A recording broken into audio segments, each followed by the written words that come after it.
الله أكبر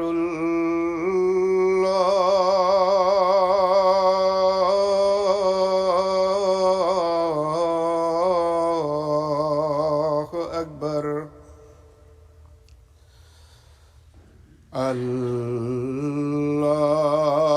الله أكبر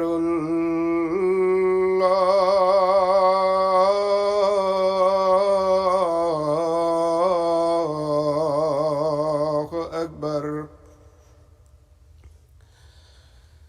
أشهد أن لا إله إلا الله أشهد أن لا إله إلا الله أشهد أن محمدًا رسول الله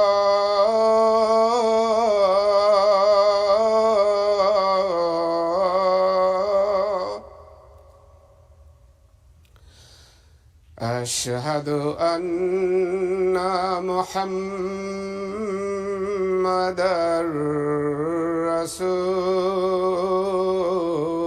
رسول الله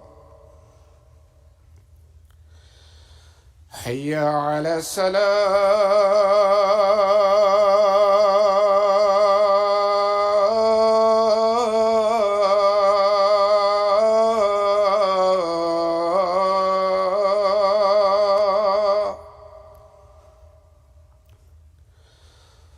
حي على الصلاة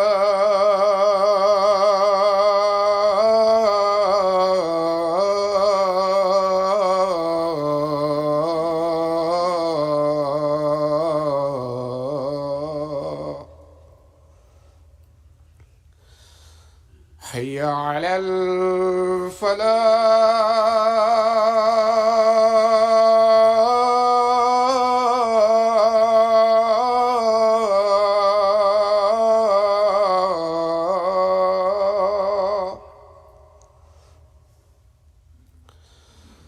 حي على الفلاح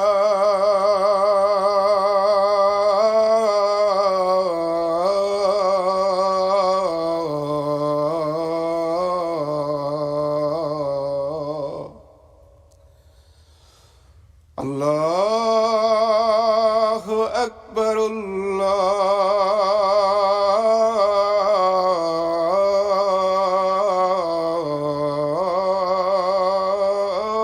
الله أكبر لا إله إلا الله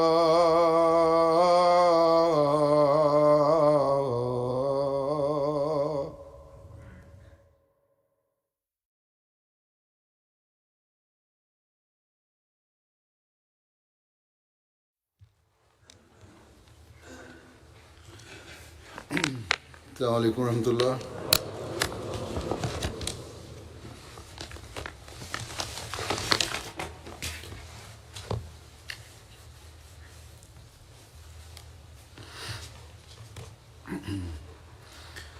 أشهد أن لا إله إلا الله وحده لا شريك له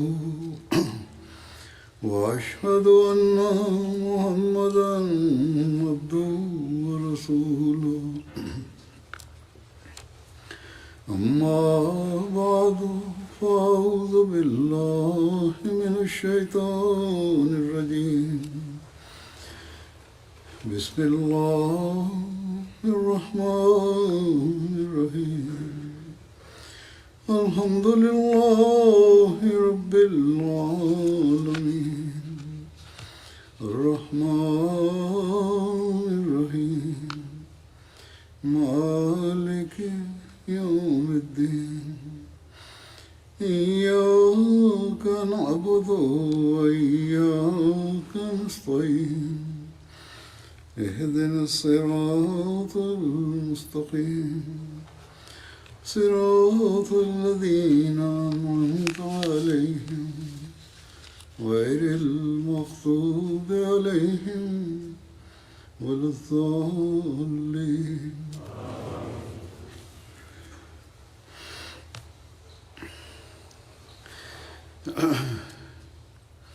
کچھ عرصہ پہلے غزوہ بدر کے دوران حضرت صلی اللہ علیہ وسلم کی اس غزوہ سے تعلق میں واقعات بیان کیے تھے. آج بدر کے حوالے سے ہی بعض متعلقہ باتیں اور واقعات پیش کروں گا. ان کا تاریخ میں ذکر ہے اور جاننا بھی ضروری ہے. جیسا کہ پہلے خطبات میں ذکر ہو چکا ہے، نبی کریم صلی اللہ علیہ وسلم 3 روز تک میدان بدر میں مقیم رہے. تیسرے روز آپ نے سواریوں کے کجاوے کسنے کا ارشاد فرمایا. میدان بدر سے ہی آپ نے حضرت عبداللہ بن رواحہ اور حضرت زید بن حارثہ کو مدینہ کی جانب بدر کی فتح کی خوشخبری کا پیغام دیتے ہوئے بھیجا. پھر رسول اللہ صلی اللہ علیہ وسلم نے مدینہ کی طرف واپسی کا سفر شروع کیا.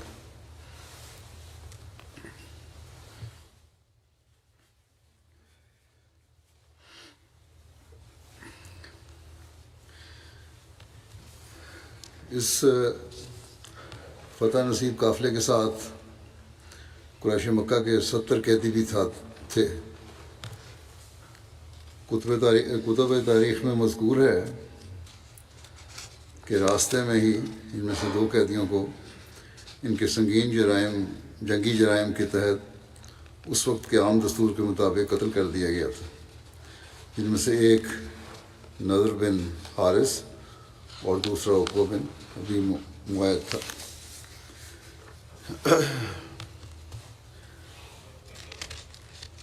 لیکن اس پہ اتفاق نہیں ہے سب کا، تاریخ دانوں کا.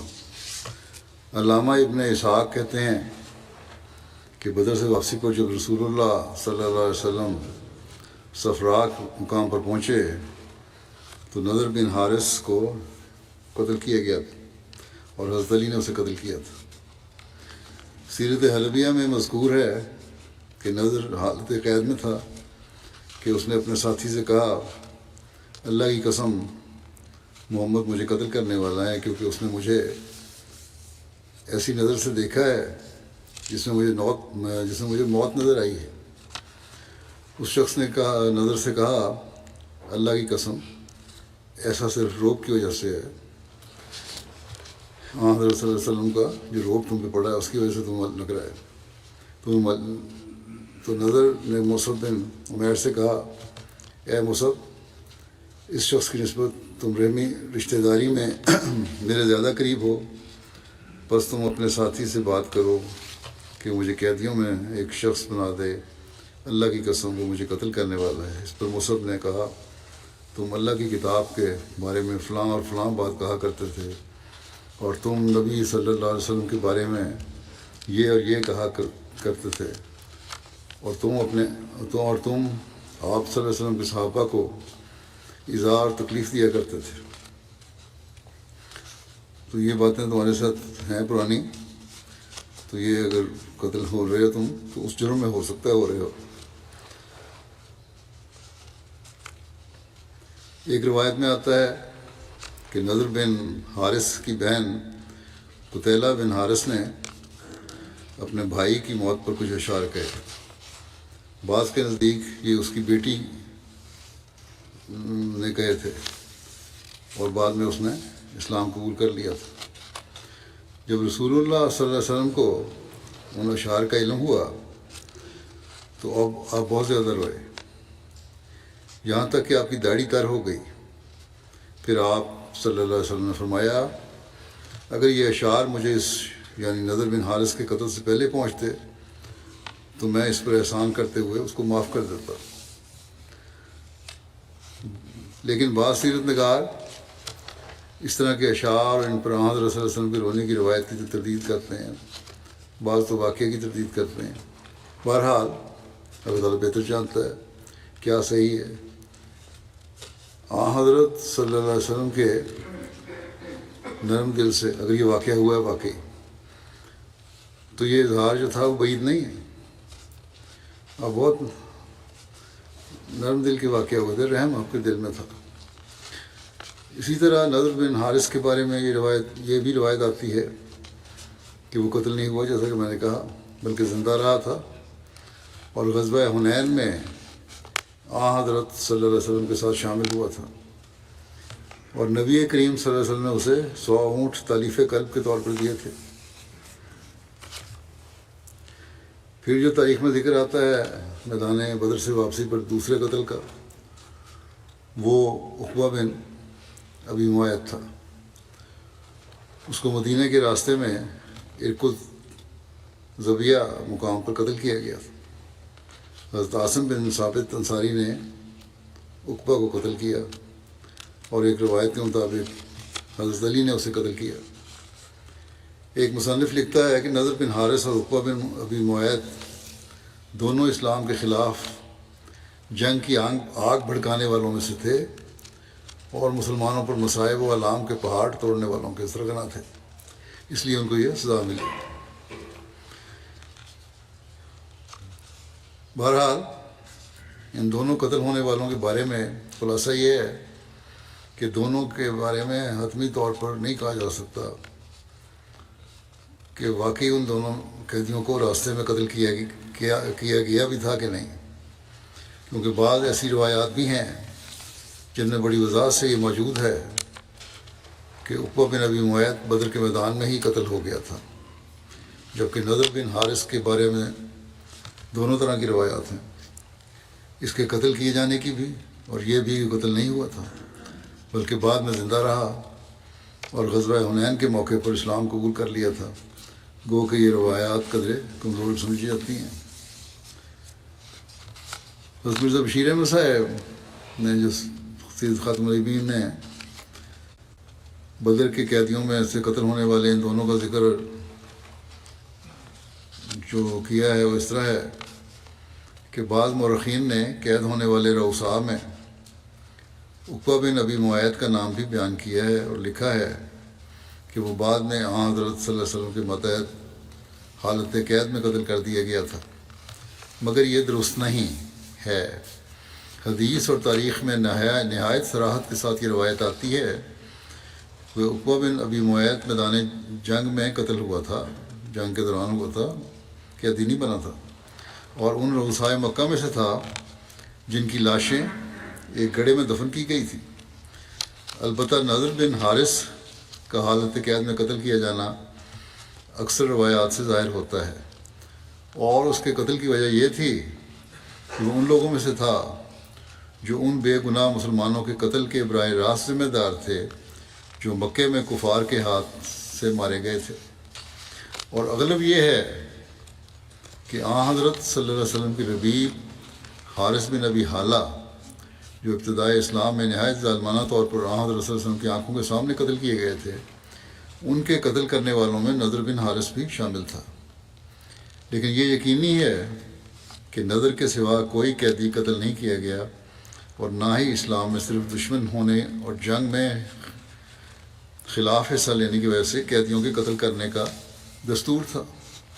چنانچہ اس کے متعلق بعد میں ایک معین حکم بھی قرآن شریف میں نازل ہوا۔ یہ بھی یاد رکھنا چاہیے کہ گو بہت سی روایات میں نضر بن حارث کے قتل کیے جانے کا ذکر آتا ہے، لیکن بعض ایسی روایتیں بھی پائی جاتی ہیں جن سے یہ ثابت ہوتا ہے کہ وہ قتل نہیں کیا گیا بلکہ بدر کے بعد مدت تک زندہ رہا، اور بالآخر غزوہ حنین کے موقع پر مسلمان ہو کر حضرت صلی اللہ علیہ وسلم کے حلقہ گوشوں میں شامل ہو گیا۔ مگر مقدم مذکر روایت یعنی پہلی روایت کے مقابلے میں یہ روایتیں عموماً کمزور سمجھی گئی ہیں، واللہ عالم۔ بہرحال اگر قیدیوں میں سے کوئی شخص قتل کیا گیا تو وہ صرف نضر بن حارث تھا جو قصاص میں قتل کیا گیا تھا، اور اس کے متعلق بھی یہ روایت آتی ہے کہ جب اس کے قتل کے بعد آن رسول صلی اللہ علیہ وسلم نے اس کی بہن کے وہ دردناک اشعار سنے جن میں آپ سے رحم کی اپیل کی گئی تھی، تو آپ نے فرمایا کہ اگر یہ اشعار مجھے پہلے پہنچ جاتے تو میں نظر کو معاف کر دیتا۔ بہرحال نظر کے سوا کوئی قیدی قتل نہیں کیا گیا۔ یہ مرزا بشیر احمد صاحب کا جو ہے نتیجہ ہے جو خود کیا انہوں نے تاریخی کتب سے۔ غزوہ بدر میں مشرکین کے بڑے بڑے سرداروں سمیت 70 کفار مسلمانوں کے ہاتھوں مارے گئے اور 70 ہی مسلمانوں کے ہاتھوں قیدی ہوئے۔ قیدیوں کی تعداد کے حوالے سے 49 اور 74 کی تعداد کے اقوال بھی ملتے ہیں، بعض روایتیں ہیں، لیکن مشہور اور درست 70 کافروں کا گرفتار ہونا ہی ہے۔ یہ مختلف تاریخوں کی کتب میں 70 ہی لکھا ہے۔ صحیح بخاری میں ایک روایت میں مذکور ہے کہ نبی کریم صلی اللہ علیہ وسلم اور آپ کے صحابہ نے بدر کے دن مشرکوں کے 140 آدمیوں کو نقصان کیا تھا، یعنی 70 قیدی اور 70 مقتول تھے۔ مشرکین کے قیدی جو جنگ بدر کے بعد اسلام میں شامل ہوئے، انہوں نے اسلام قبول کیا، ان کے بارے میں لکھا ہے صحابہ کرام رسول اللہ صلی اللہ علیہ وسلم کے حکم کی تعمیل کرتے ہوئے اسیران بدر سے بہت حسن سلوک سے پیش آتے تھے۔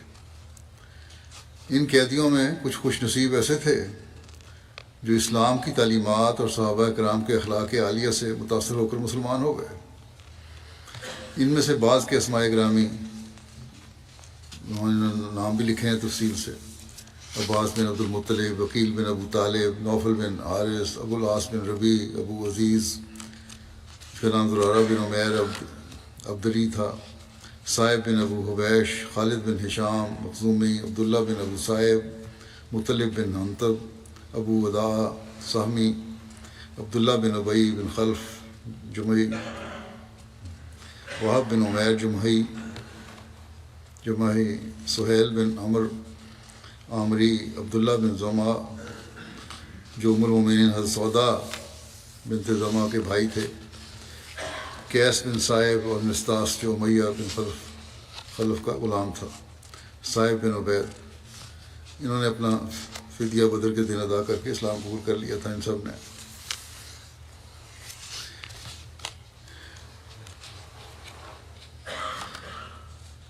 بدر کی جنگ کے ساتھ ایک تعلق جو ہے وہ رومی سلطنت کی فتح کا بھی ہے۔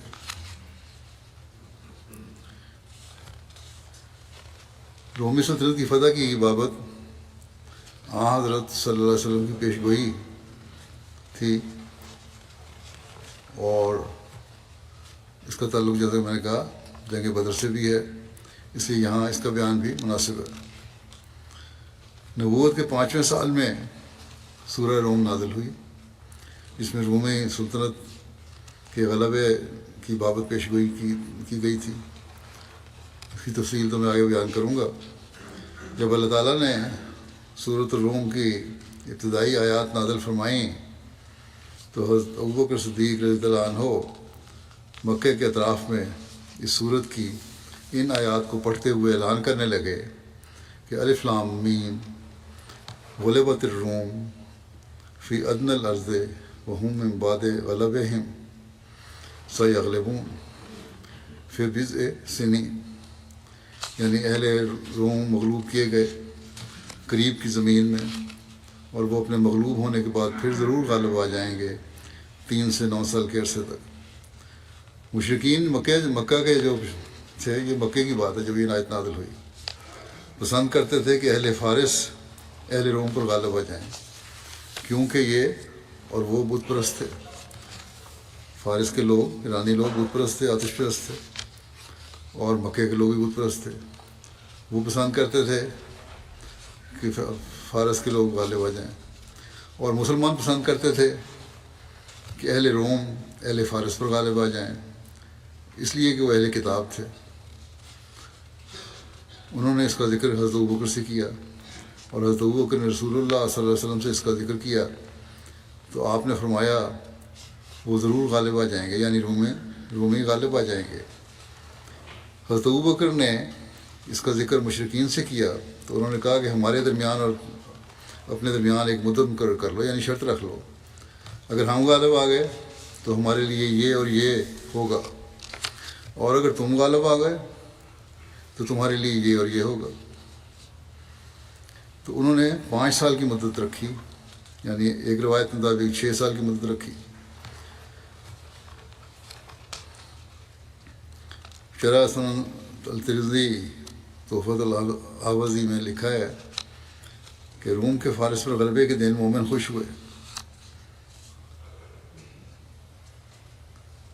اور انہیں اس بات کا علم بدر کے دن ہوا جب جبرائیل علیہ السلام نے اس غلبے کے ساتھ ان کی بدر میں مشرکین کے خلاف مدد کی خوشخبری لے کر جب جبرائیل اس غلبے کی خبر کے ساتھ ان کی یعنی مشرکین کے خلاف مدد کی خوشخبری لے کر نازل ہوئے تھے۔ تو یہ تعلق ہے بدر کے ساتھ اس کا کہ جس دن بدر کی فتح ہوئی ہے اسی دن رومیوں کی فتح کی خوشخبری ملی۔ صحیح بخاری کی ایک روایت ہے، اس کی شرح میں علامہ بدر الدین عینی غلبہ روم والی پیشگوئی کا ذکر کرتے ہوئے لکھتے ہیں کہ جب اہل فارس اور اہل روم کے درمیان جنگ ہوئی تو مسلمان اہل فارس پر اہل روم کی فتح کو پسند کرتے تھے کیونکہ وہ اہل کتاب تھے۔ اہل روم کے ساتھ مسلمانوں کی ہمدردی اس لیے تھی کہ اہل روم اہل کتاب تھے، جبکہ کفار قریش اہل فارس کی فتح کو پسند کرتے تھے کیونکہ وہ مجوسی تھے، اور کفار قریش بھی بتوں کی عبادت کرتے تھے۔ بس اس بات پر حضرت ابوبکر اور ابو جہل کے درمیان شرط لگ گئی تو رسول اللہ صلی اللہ علیہ وسلم نے فرمایا کہ وہاں بزن کا لفظ ہے اور بزن تو 9 برس یا 7 برس پر اطلاق پاتا ہے، بس مدت کو بڑھا دو۔ پھر انہوں نے ایسا ہی کیا، بس اہل روم غالب آ گئے۔ اللہ تعالیٰ نے فرمایا الف لام میم غلبت الروم فی ادنی الارض وهم من بعد غلبہم سیغلبون فی بضع سنین للہ الامر من قبل ومن بعد ویومئذ یفرح المؤمنون بنصر اللہ۔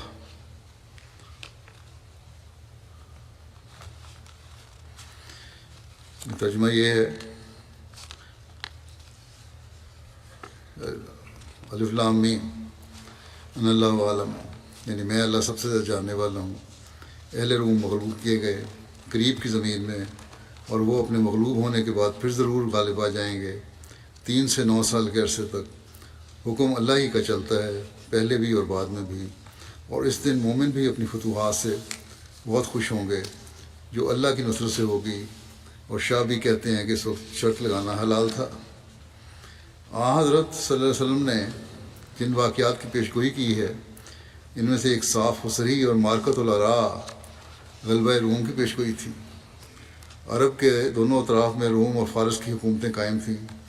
اس وقت ایران کا تاجدار خسرو اور روم کا فرمانروا ہرقل تھا۔ ان دونوں سلطنتوں میں ایک مدت سے مارکہ رائیوں کا سلسلہ قائم تھا۔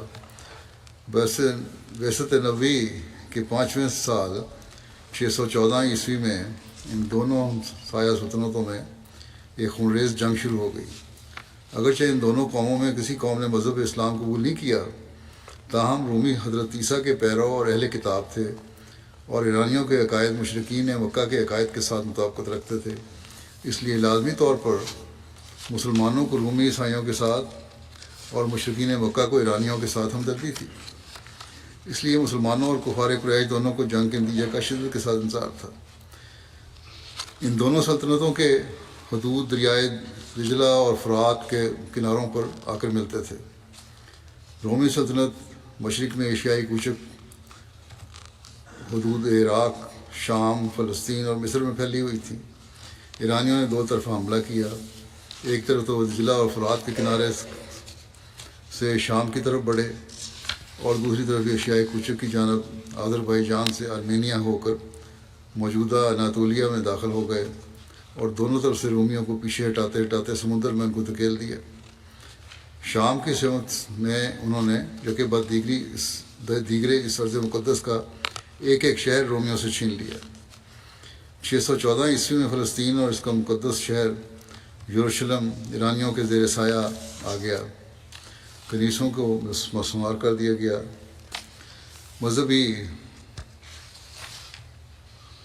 مذہبی شاعر کی توہین کی گئی، شہنشاہ ایران کے قصر اقامت کی 30,000 مقتول سروں سے آرائش کی گئی، قتل کر کے یہ سر ان کے قتل میں رکھے گئے۔ ایرانی فتوحات کا سیلاب اس سے آگے بڑھ کر 616 عیسوی میں پورے وادی نیل یعنی مملکت مصر پر محیط ہو گیا اور آخر اسکندریہ کے ساحل پر جا کر تھما، اور دوسری طرف تمام ایشیائی کوچک کو زیر و زبر کرتا ہوا باسفورس کے ساحل پر جا کر رکا اور قسطنطنیہ کی دیواروں سے جا ٹکرایا۔ شہنشاہ روم کے دارالسلطنت کے سامنے ایران کے فاتح لشکر نے جا کر اپنے خیمے کھڑے کر دیے، اور اب رومیوں کے بجائے عراق و شام اور فلسطین اور مصر اور ایشیائی کوچک کے وسیع علاقوں میں ایرانی حکومت قائم ہو گئی۔ ہر جگہ آتش قدیں تعمیر ہوئے اور مسیح کے بجائے آگ اور سورج کی جبری پرستش کو رواج دیا گیا۔ رومی سلطنت کی استبائی کو دیکھ کر رومی شہنشاہی کی وسیع مملکت میں بغاوتیں کھڑی ہو گئیں، افریقہ میں بھی شورش ہوئی، خود قسطنطنیہ کے قریب یورپ میں مختلف قومیں قتل و غارت گری میں مصروف ہو گئیں۔ غرض اس وقت سلطنت روما کے پرزے اڑ گئے تھے۔ جنگ کے نتیجہ جب ایسا خلاف امید ظاہر ہوا تو مسلمانوں کو یقیناً رنج اور کفار کو مسرت حاصل ہوئی، اور انہوں نے مسلمانوں کو طعنہ دیا کہ جس طرح ہمارے بھائی غالب ہوئے ہیں اسی طرح اگر تم ہم سے لڑتے تو ہم بھی غالب ہوتے۔ کافروں نے کہا ہم مسلمانوں کو غالب ہو جائیں گے، یہ اس بات سے ظاہر ہوتا ہے۔ اس وقت رومیوں کی جو افسوسناک حالت تھی وہ تو جیسا کہ ہم نے دیکھا بہت بری حالت تھی۔ وہ اپنے مشرقی مقبوضات کا ایک ایک چپک ہو چکے تھے، خزانہ خالی تھا، فوج منتشر تھی، ملک میں بغاوتیں پیدا تھیں۔ شہنشاہ روم ہرقل ہمتاً عیاش، بے پرواہ، سست اور مبتلا اوہام تھا، بڑا ایسا بادشاہ تھا جو کسی قابل نہیں تھا۔ ایرانیوں کا فاتح سپہ سالار قسطنطنیہ کے دروازے پر پہنچ کر رومیوں کے سامنے حسب ذیل شرائط پیش کرتا ہے کہ رومی باج عطا کریں، 1000 ٹالنٹ سونا، 1000 ٹالنٹ چاندی۔ یہ ٹالنٹ جو ہے قدیم یونانی پیمانہ ہے جو آج کل کے تقریباً 23 کلو گرام وزن کے برابر ہے۔ 1000 ریشم کے تھان، 1000 گھوڑے اور 1000 کنواری لڑکیاں ایرانیوں کے حوالے کریں۔ رومیوں کی کمزوری کی یہ حالت تھی کہ وہ ان شرمناک شرائط کو قبول کرتے تھے، کر لیا انہوں نے۔ اس پر بھی جب رومی قاصد شہنشاہ ایران کے دربار میں مصالحت کا پیغام لے کر گیا تو مغرور خسرو نے جو جواب دیا وہ یہ تھا، مجھ کو یہ نہیں، یہ جو چیزیں لے کے آئے یہ نہیں کہ ٹھیک ہے تو میں قبول کر لیا، بلکہ خود ہرقل زنجیروں میں بندھا ہوا میرے تخت کے نیچے چاہیے۔ بادشاہ روم جو ہے وہ میرے تخت کے نیچے چاہیے مجھے، اور اس وقت تک صلح نہیں کروں گا جب تک شہنشاہ روم اپنے مصلوب خدا کو چھوڑ کر سورج دیوتا کے آگے سر نہ جھکائے گا، عیسائیوں سے توبہ نہیں کرے گا۔ تو لکھنے والے نے لکھا ہے کہ کارزار عالم کا یہ نقشہ تھا کہ مارکہ جنگ سے بہت دور ایک خشک اور بنجر زمین کی سنسان پہاڑی سے ایک شہزادہ امن نمودار ہوا، اور واقعات عالم کے بالکل خلاف یہ پیشگوئی فرمائی جو قرآن شریف میں جس کی آیت آگے میں پڑھوں گا۔ بس یہ تفصیل میں نے اس لیے بیان کی ہے کہ پیشگوئی کی جو شان ہے اس کو پتہ لگے۔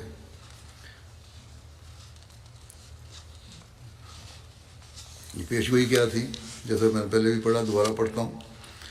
الف لام میم غلبت الروم فی ادنی الارض وهم من بعد غلبهم سیغلبون فی بضع سنین للہ الامر من قبل ومن بعد ویومئذ یفرح المؤمنون بنصر اللہ ینصر من یشاء وهو العزیز الرحیم وعد اللہ لا یخلف اللہ وعدہ. میں اللہ سب سے زیادہ جاننے والا ہوں. اہل روم مغلوب کیے گئے قریب کی زمین میں، اور وہ اپنے مغلوب ہونے کے بعد پھر ضرور غالب آ جائیں گے. 3 سے 9 سال کے عرصے تک حکم اللہ ہی کا چلتا ہے، پہلے بھی اور بعد میں بھی. اور اس دن مومن بھی اپنی فتوحات سے بہت خوش ہوں گے جو اللہ کی نصرت سے ہوگی. وہ نصرت کرتا ہے جس کو چاہتا ہے، اور وہ کامل غلبے والا اور بار بار رحم کرنے والا ہے. یہ اللہ کا وعدہ ہے اور اللہ اپنے وعدے کے خلاف نہیں کرتا. یہ پیشگوئی لکھنے والے نے لکھا ہے کہ واقعات کے لحاظ سے اس قدر مستعبت اور ناقابل یقین تھی، یعنی بہت دور کی بات لگتی تھی کہ کفار نے اس کے صحیح ہونے کی صورت میں کئی اونٹوں کے ہارنے کی مسلمانوں سے شرط لگائی. اب مسلمانوں اور کافروں کو بڑی شدت سے واقعات کے پہلو کا انتظار تھا. آخر چند سال بعد دنیا نے خلاف امید پلٹا کھایا. تاریخ زوال روم کا مشہور مصنف اور مورخ ایڈورڈ گبن ہرکل کے حوالے بیان کرتے ہوئے لکھتا ہے کہ شہنشاہ جو اپنی ابتدائی اور آخری زندگی میں مستی، عیاشی اور اوہام کا غلام اور رعایا کے مصائب کا نامورد تماشائی تھا، جس طرح صبح و شام کا آفتاب نصف النہار کی روشنی سے پھٹ جاتا ہے.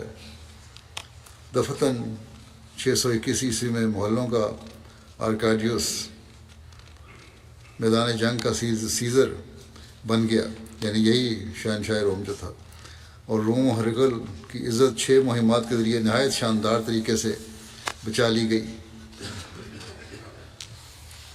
جو مثال دی ہے آرکاڈیوس کی، یہ رومی سلطنت کا ایک بادشاہ تھا جس کا زمانہ 408 قبل مسیح اور 378 قبل مسیح تک ہے، بڑا مضبوط تھا. اسی طرح سیزر بھی فوجی جرنیل تھا ایک پرانا. بہرحال جس وقت ہرقل اپنے بقیہ فوج لے کر قسطنطنیہ سے چلا، لوگوں کو معلوم ہوتا تھا کہ عظیم روما کے آخری لشکر کا منظر دنیا کے سامنے ہے. لیکن عرب کے نبی امی کی پیشنگوئی حرف بحرف پوری ہوئی، اور عین اس وقت جب مسلمانوں نے بدر کے میدان میں قریش کو شکست دی، رومیوں نے ایرانیوں پر غلبہ حاصل کیا، مشرقی مقبوضات کا ایک ایک شہر واپس لے لیا، اور ایرانیوں کو باسفورس اور نیل کے کناروں سے ہٹا کر پھر دجلہ و فرات کے ساحلوں کی طرف دھکیل دیا. اس عظیم الشان پیشگوئی کی صداقت کے اثر نے دنیا کو محو حیرت کر دیا. قریش کے بہت سے لوگ اس صداقت کو دیکھ کر مسلمان ہو گئے.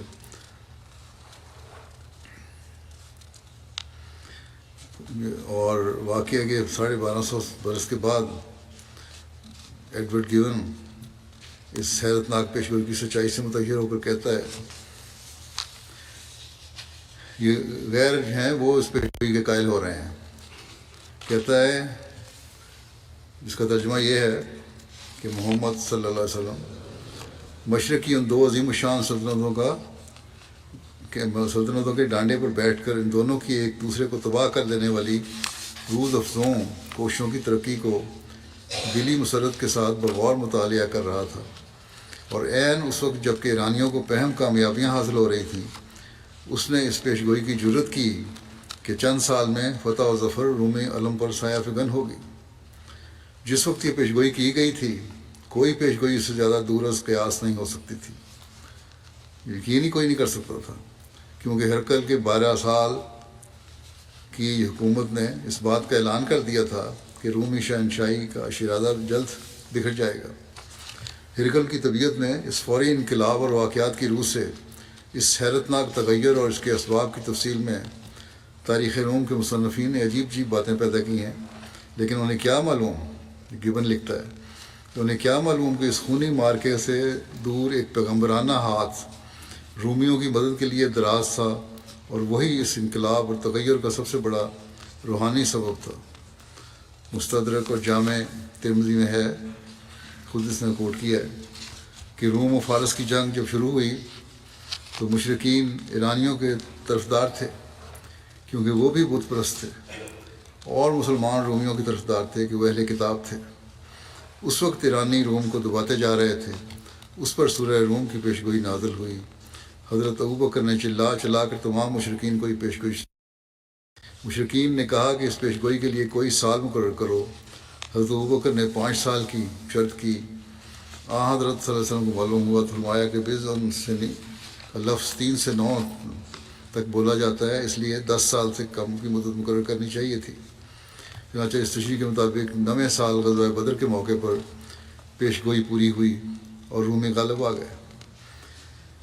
بعض نوجوان اور جوانی میں قدم رکھنے والے بچے بھی پوچھتے ہیں، کئی خط لکھتے ہیں، پچھلے ہفتے ہی بعض خط آئے، کس طرح ہمیں پتہ چلے کہ اسلام سچا مذہب ہے اور حضرت صلی اللہ علیہ وسلم ہی سچے نبی ہیں، باقی نہیں۔ یہاں کے ماحول نے ان پر یہ اثر ڈالنا شروع کر دیا ہے کہ ان کو شک پڑنا شروع ہو گیا اسلام کی سچائی کے بارے میں۔ انہیں اس تاریخ اور غیروں کے اظہار سے یقین کر لینا چاہیے، اور پھر اس زمانے کے بارے میں جو پیش گوئیاں ہیں قرآن کریم میں انہیں بھی دیکھنا چاہیے۔ والدین خود بھی قرآن کریم پڑھیں اور اپنے بچوں کو بھی دکھائیں، پیش گوئیاں دکھائیں کہ کس طرح یہ اسلام کی سچائی پر ایک دلیل ہے۔ اسلام کی سچائی کے ثبوت تو ہزاروں ہیں، بس اپنے علم کو بڑھانے کی ضرورت ہے، والدین کو بھی اور نوجوانوں کو بھی۔ صرف سوال کر دینا کافی نہیں ہے، اگر سوال کرنا ہے تو خود علم حاصل کرنے کی کوشش کریں، اور اسی طرح جو ہماری تنظیمیں ہیں ان کو بھی اس بارے میں بھی ان کو علم دینا چاہیے۔ یہ سوال کئی دفعہ مجھ سے پوچھا گیا ہے، بہرحال یہ وضاحت ضروری تھی اس لیے میں نے ذکر کر دیا۔ اب اصل مضمون کی طرف آتا ہوں۔ غزوہ بدر ہجرت کے پہلے سال اور بعثت کے 14ویں برس پیش آیا تھا۔ اس سے 9 برس پہلے بعثت کا 5واں سال ہوگا۔ اس بنا پر پیشگوئی کا زمانہ 5 بعثت اور اس کے پورے ہونے کا زمانہ 14 بعثت یا 1 ہجری ہے۔ بعض لوگوں نے اس پیشگوئی کے پورا ہونے کا زمانہ صلح حدیبیہ کا سال یعنی 6 ہجری بیان کیا ہے۔ یہ صحیح نہیں ہے، شاید لوگوں کو اس سے دھوکہ ہوا ہے کہ صحیح بخاری وغیرہ میں ہے کہ قاصد نبوی جب اسلام کا دعوت نامہ لے کر کیسر کے پاس گیا تو اس وقت فتح کا شکریہ ادا کرنے کے لیے شام آیا ہوا تھا وہ کیسر، اور معلوم ہے کہ قاصد صلح حدیبیہ کے زمانے میں روانہ ہوئے تھے۔ اس لیے لوگوں نے یہ سمجھا کہ حصول فتح کی بھی یہی تاریخ ہے، مگر یہ مغالطہ ہے اور بالکل ظاہر ہے کہ یہ فتح کی تاریخ نہیں بلکہ فتح کے جشن کی تاریخ ہے۔ اس وہ جشن منانے کے لیے آیا ہوا تھا۔ بہرحال تاریخ کی مطابقت سے یہ بات ثابت ہے کہ 609 عیسوی میں آپ صلی اللہ علیہ وسلم کی بعثت ہوئی، 610 عیسوی سے روم و فارس کی چھیڑ چھاڑ شروع ہوئی، 613 عیسوی میں اعلان جنگ ہوا، 614 عیسوی سے رومیوں کی شکست کا آغاز ہوا، 616 عیسوی میں رومی شکست تکمیل کو پہنچ گئی، 622 عیسوی سے پھر رومیوں نے حملہ شروع کیا، 623 سے ان کی کامیابی کا آغاز ہوا اور 625 میں ان کی فتح تکمیل کو پہنچ گئی۔ اس ترتیب سے دیکھیں تو ظاہر ہوگا کہ اس پیشگوئی کی خوبی یہ ہے کہ اگر آغاز شکست سے آغاز فتح تک جوڑیں تو بھی 9 برس ہوتے ہیں، اور اگر انجام شکست سے آغاز فتح تک جوڑوں تو بھی وہی 9 برس ہوں گے۔ اس فتح کی تکمیل کے بعد ہرکل پھر وہی سست اور عیار کیسر بن گیا جو پہلے تھا۔ ایسا معلوم ہوتا تھا کہ دست قدرت نے صرف اس پیشگوئی کے پورا کرنے کے لیے چند سال کے واسطے اس کے دل و دماغ کو بیدار کیا اور دست و بازو کو ہوشیار کر دیا۔ پیشگوئی کی تکمیل کے بعد پھر پہلے کی طرح تائیہ شرکائلی نے اس کو عیش و غفلت کے بستر پر تھپک کر سلا دیا۔ یہ بھی علامہ شبلی نعمانی نے اپنی تاریخ میں لکھا ہے یہ سارا۔ رومیوں کی فتح کے بارے میں جو تاریخ کا اختلاف بعض جگہ ہے، اسے حضرت مرزا بشیر احمد صاحب نے اس طرح حل کیا ہے کہ بعض روایات میں یہ مروی ہوا ہے کہ فتح روم کو صلح حدیبیہ کے زمانے میں فتح روم کو صلح حدیبیہ کے زمانے میں حاصل ہوئی تھی، مگر یہ دونوں روایتیں متضاد نہیں ہیں، کیونکہ دراصل روم کی فتح کا زمانہ جنگ بدر سے لے کر صلح حدیبیہ کے زمانے تک پھیلا ہوا تھا۔ حضرت مسلم موعود رضی اللہ عنہ اس بارے میں فرماتے ہیں کہ آپ صلی اللہ علیہ وسلم ابھی مکے میں ہی تھے کہ عرب میں یہ خبر مشہور ہوئی کہ ایرانیوں نے رومیوں کو شکست دے دی ہے۔ اس پر مکے والے بہت خوش ہوئے کہ ہم بھی مشرک ہیں اور ایرانی بھی مشرک ہیں۔ ایرانیوں کو رومیوں کو شکست دے دینا ایک نیا شگون ہے، ایک نیک شگون ہے، اور اس کے معنی یہ ہے کہ مکے والے بھی محمد رسول اللہ صلی اللہ علیہ وسلم پر غالب آ جائیں گے، مگر محمد رسول اللہ صلی اللہ علیہ وسلم کو خدا نے بتایا کہ الف لام میم غلبت الروم فی ادنی الارض وهم من بعد غلبہم سیغلبون فی بضع سنین۔ رومی حکومت کو شام کے علاقے میں بے شک شکست ہوئی ہے، لیکن اس شکست کو تم قطعی نہ سمجھو، مغلوب ہونے کے بعد رومی پھر 9 سال کے اندر غالب آ جائیں گے۔ اس پیش گوئی کے شائع ہونے پر مکے والوں نے بڑے بڑے کہکے لگائے، یہاں تک کہ حضرت ابوبکر رضی اللہ عنہ سے بعض کفار نے 100 اونٹ کی شرط باندھ لی کہ اگر اتنی شکست کھانے کے بعد بھی تم بھی روم ترقی کر جائے تو ہم تمہیں 100 اونٹ دیں گے، اور اگر ایسا نہ ہوا تو تم ہمیں 100 اونٹ دینا۔ بظاہر اس پیش گوئی کے پورا ہونے کا امکان دور سے دور تر ہوتا چلا جا رہا تھا۔ شام کی شکست کے بعد رومی لشکر متواتر کئی شکستیں کھا کر پیچھے ہٹتا گیا، یہاں تک کہ ایرانی فوجیں بحیرہ مارمرا کے کناروں تک پہنچ گئیں۔ قسطنطنیہ اپنی ایشیائی حکومتوں سے بالکل منقطع ہو گیا اور روم کی زبردست حکومت ایک ریاست بن کر رہ گئی، مگر خدا کا کلام پورا ہونا تھا اور پورا ہوا۔ انتہائی مایوسی کی حالت میں روم کے بادشاہ نے اپنے سپاہیوں سمیت آخری حملے کے لیے قسطنطنیہ سے خروج کیا اور ایشیائی ساحل پر اتر کر ایرانیوں سے ایک فیصلہ کن جنگ کی طرح ڈالی۔ رومی سپاہی باوجود تعداد اور سامان میں کم ہونے کے قرآن کریم کی پیشگوئی کے مطابق ایرانیوں پر غالب آئے۔ ایرانی لشکر ایسا بھاگا کہ ایران کی سرحدوں سے ورے اس کا قدم کہیں بھی نہ ٹھہرا، اور پھر دوبارہ رومی حکومت کے افریقی اور ایشیائی مفتوحہ ممالک اسے قبضہ میں آ گئے۔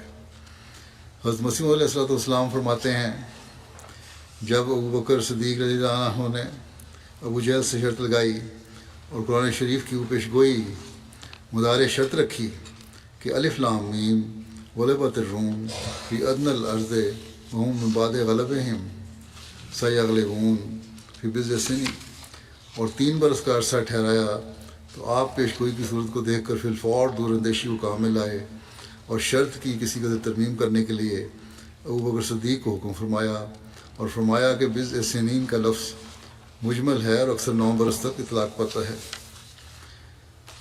حضرت مسیح علیہ السلام فرماتے ہیں کہ حضرت صلی اللہ علیہ وسلم کے زمانے میں ایرانی لوگ مشرک تھے، اور کیسر روم جو کہ عیسائی تھا دراصل موحد تھا، اور یہ بھی ایک وجہ ہے مسلمانوں کی ہونے کی۔ آپ فرماتے ہیں کہ کیسر روم جو عیسائی تھا دراصل موحد تھا اور مسیح کو ابن اللہ نہیں مانتا تھا، اور جب اس کے سامنے مسیح کا وہ ذکر جو قرآن میں درج ہے پیش کیا گیا تو اس نے کہا کہ میرے نزدیک مسیح کا درجہ اس سے ذرا بھی زیادہ نہیں جو قرآن نے بتلایا ہے۔ حدیث میں بھی اس کی گواہی بخاری میں موجود ہے کہ میں گواہی دیتا ہوں کہ وہی کلام ہے جو کہ تورات میں ہے، اور اس کی حیثیت نبوت سے بڑھ کر نہیں ہے۔ اسی پر یہ آیت نازل ہوئی کہ الف لام میم غلبت الروم فی ادنی الارض وهم من بعد غلبہم سیغلبون فی بضع سنین للہ الامر من قبل ومن بعد ویومئذ یفرح المؤمنون، یعنی روم اپنے اب مغلوب ہو گیا ہے، مگر تھوڑے عرصے میں 9 سال میں پھر غالب ہوگا۔ عیسائی لوگ نہایت شرارت سے کہتے ہیں کہ حضرت صلی اللہ علیہ وسلم نے دونوں طاقتوں کا اندازہ کر لیا تھا اور پھر فراست سے یہ پیشگوئی کر دی تھی۔ ہم کہتے ہیں کہ اسی طرح مسیح بھی بیماروں کو دیکھ کر اندازہ کر لیا کرتا تھا جو اچھے ہونے کے قابل ہیں، نظر آتے تھے، ان کا سلب امراض کر دیتا تھا۔ یہاں پھر امواز نہ کر رہے ہیں کیونکہ ان کے اعتراض کا جواب پھر آپ نے دیا ہے اصل میں۔ اس طرح سارے معجزات ان کے ہاتھ سے جاتے ہیں۔ یوم یفرح المومنون، اس دن مومنوں کو دو خوشیاں ہوں گی، ایک تو جنگ بدر کی فتح، دوسری روم والی پیش گوئی کے پورا ہونے کی فتح۔ اگر یہ اعتراض ہے کہ جنگ کو دیکھ لیا تھا تو جنگ بدر جو ہے اس میں تو حالات ایسے نہیں تھے، اس کی فتح کی خوشخبری ساتھ ہی تھی، اور یہ دونوں خوشخبریاں کٹھی ملیں۔ مزید فرماتے ہیں قرآن شریف بہت سی پیش گوئیوں سے بھرا پڑا ہے، جیسا کہ روم اور ایران کی سلطنت کی نسبت ایک زبردست پیش گوئی قرآن شریف میں موجود ہے، اور یہ اس وقت کی پیش گوئی ہے جبکہ مجوسی سلطنت نے ایک لڑائی میں رومی سلطنت پر فتح پائی تھی اور کچھ زمین ان کے ملک کی اپنی قبضہ میں کر لی تھی۔ تب مشرکین مکہ نے فارسیوں کی فتح اپنے لیے ایک نیک فال سمجھی تھی، اور اس سے یہ سمجھا تھا کہ چونکہ فارسی سلطنت مخلوق پرستی میں ہمارے شریک ہیں، ایسا ہی ہم بھی اپنے نبی کا استحصال کریں گے جس کی شریعت اہل کتاب سے مشابہت رکھتی ہے۔ تب خدا تعالیٰ نے قرآن شریف میں یہ پیش گوئی نازل فرمائی کہ آخرکار رومی سلطنت کی فتح ہوگی، اور چونکہ روم کی فتح کی نسبت یہ پیش گوئی ہے اس لیے اس صورت کا نام سورۃ الروم رکھا گیا ہے، اور چونکہ عرب کے مشرکوں نے مجوسیوں کی سلطنت کی فتح کو اپنی فتح کے لیے ایک نشان سمجھ لیا تھا، اس لیے خدا تعالیٰ نے اس پیش گوئی میں یہی فرما دیا کہ جس روز پھر روم کی فتح ہوگی اس روز مسلمان بھی مشرکوں پر فتح یاب ہوں گے۔ چنانچہ ایسا ہی ظہور میں آیا۔ اس بارے میں قرآن شریف کی آیت یہ ہے، الف لام میم غلبت الروم فی ادنی الارض وهم من بعد غلبهم سیغلبون فی بضع سنین للہ الامر من قبل ومن بعد دن یفرح المومنون۔ خدا ہوں جو سب سے بہتر جانتا ہوں، رومی سلطنت بہت قریب ہے، زمین میں مغلوب ہو گئی ہے، بہت قریب زمین میں مغلوب ہو گئی ہے، اور وہ لوگ پھر 9 سال تک 3 سال کے بعد مجوسی سلطنت پر غالب آ جائیں گے۔ اس دن مومنوں کے لیے بھی ایک خوشی کا دن ہوگا۔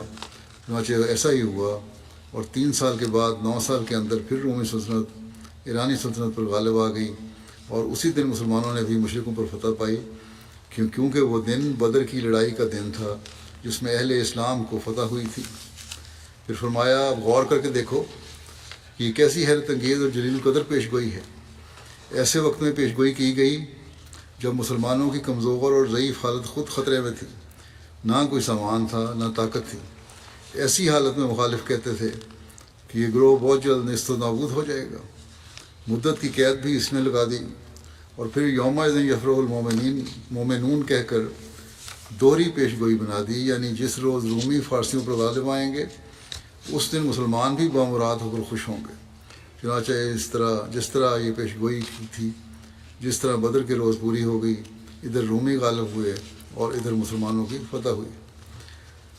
اور یہ سلسلہ ابھی چلے گا، یہ بیان واقعات جو ہیں آمد رسول صلی اللہ علیہ وسلم کے حوالے سے باقی انشاءاللہ آئندہ بیان کروں گا۔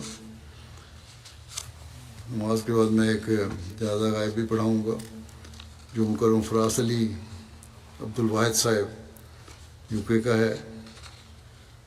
یہ گزشتہ دنوں 47 سال کی عمر میں وقضاء الہی وفات پا گئے، انا للہ و انا الیہ راجعون۔ یہ عراقی الاصل تھے اور 2012 میں بیعت کر کے جماعت میں شامل ہوئے تھے۔ پسماندگان میں اہلیہ اور ایک بیٹی شامل ہیں۔ قرآن کریم بھی حفظ کر لیا تھا، انہوں نے کیا ہوا تھا بچپن سے میں ہی۔ بڑے ہوئے تو متشدد دینی راہ اختیار کرتے ہوئے متشدد قسم مسلمان ہو گئے تھے۔ انہوں نے ٹی وی بیچ دیا گھر کا کہ دیکھنا حرام ہے، سب تصویریں گھر کی پھاڑ دیں کہ یہ بھی حرام ہے۔ ایک اچھے آرٹسٹ تھے، لیکن جب دین کا علم حاصل کیا کسی مولوی کے تحت رہ کے تو بالکل ہی فنیٹک ہو گئے، اور ہر قسم کی تصویریں بنانے سے بھی کنارہ کشی اختیار کر لی۔ پھر ایک عیسائی، لیکن شکوک ان کے دل میں تھے کہ پتہ نہیں میں صحیح ہوں کہ نہیں، اسلام سچا ہے کہ نہیں۔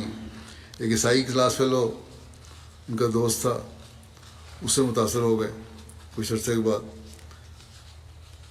اور جو اسلام کے بارے میں جو شکوک تھے اور جو سوالات تھے ان کے جوابات نہ ملنے کی وجہ سے پھر یہ عیسائی ہو گئے۔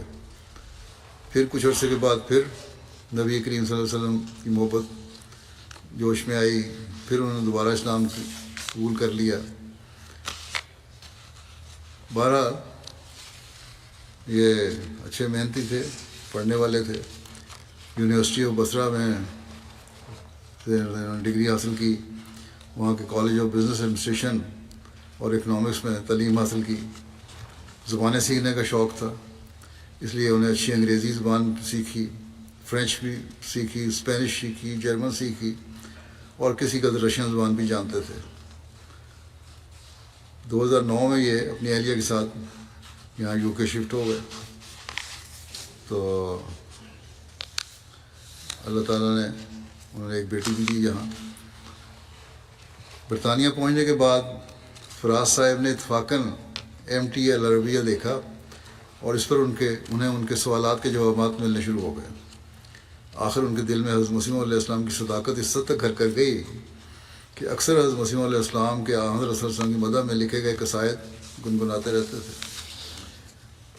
اسی دوران انہوں نے رویا میں حضرت مسیح رابع رحمہ اللہ تعالیٰ کو دیکھا کہ ایک بڑی سفید مسجد میں خطاب فرما رہے ہیں اور آپ کے چہرے مبارک سے نور نکل رہا ہے. پھر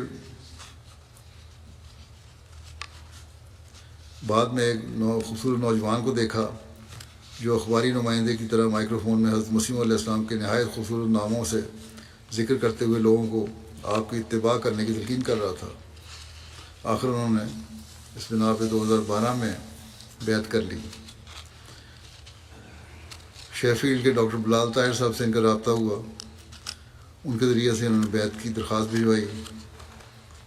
پھر ان کے ساتھ مل کر سلسلے کی مختلف کتب اور سوال و جواب کا مطالعہ کیا اور بہت جلد جماعتی افکار و عقائد کی تبلیغ اور اعتراضات کے جواب دینے اور جماعت کا مؤثر علمی دفاع کرنے لگ گئے.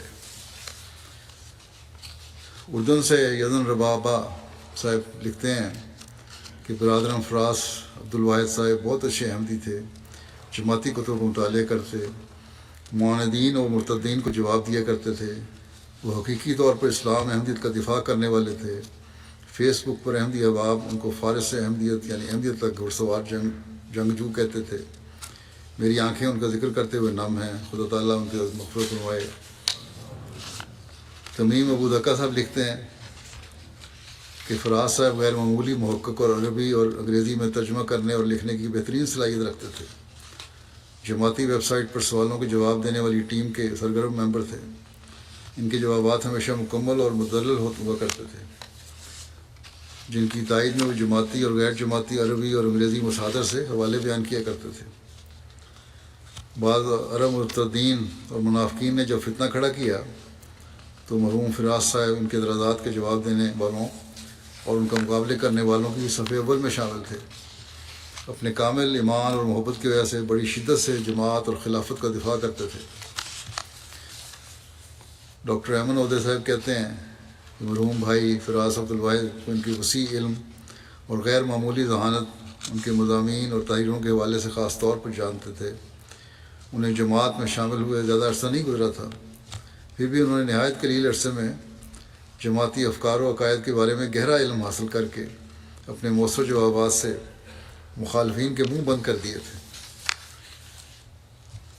مرحوم کو چند سال قبل ہماری عربی ویب سائٹ پر سوالوں کے جواب دینے کی ذمہ داری سونپی گئی تھی، جسے انہوں نے آخری وقت تک بڑی تندہی سے نبھایا، بڑے لگن اور خلوص سے کام کیا. سوال و جواب کی عربی ویب سائٹ بساط احمدی پر ان کے تقریباً 800 آرٹیکل یا اعتراضات کے جوابات ان کی گہری علمی شخصیت ہونے اور جماعتی افکار و عقائد کو پھیلانے اور مخالفین کے اعتراضات کے جواب دینے کی لگن کی گواہی دیتے رہیں گے. محمود کاکی صاحب جو لبنانی ہیں اور امریکہ میں رہتے ہیں کہتے ہیں کہ میں ان کے وسعت علم اور طریقہ استدلال سے بہت متاثر ہوا. مخالفین کے ساتھ بھی ان کا انداز گفتگو متوازن اور احترام اور محبت کے خوبصورت ترین طریقوں سے مزین ہوتا تھا. اللہ تعالیٰ مرحوم سے مغفرت رحم کا سلوک فرمائے، درجات بلند فرمائے، ان کی اہلیہ اور بچی کا بھی کفیل ہو، صبر اور حوصلہ انہیں عطا فرمائے، ان کی نیک خواہشات اپنی اہل و عیال کے لیے قبول فرمائے. دعائیں قبول فرمائے، اور اللہ تعالیٰ جماعت کو بھی ان جیسے مزید نعم البدر عطا فرمائے۔ نماز کے بعد انشاءاللہ جیسا میں نے کہا نماز جنازہ ادا کروں گا۔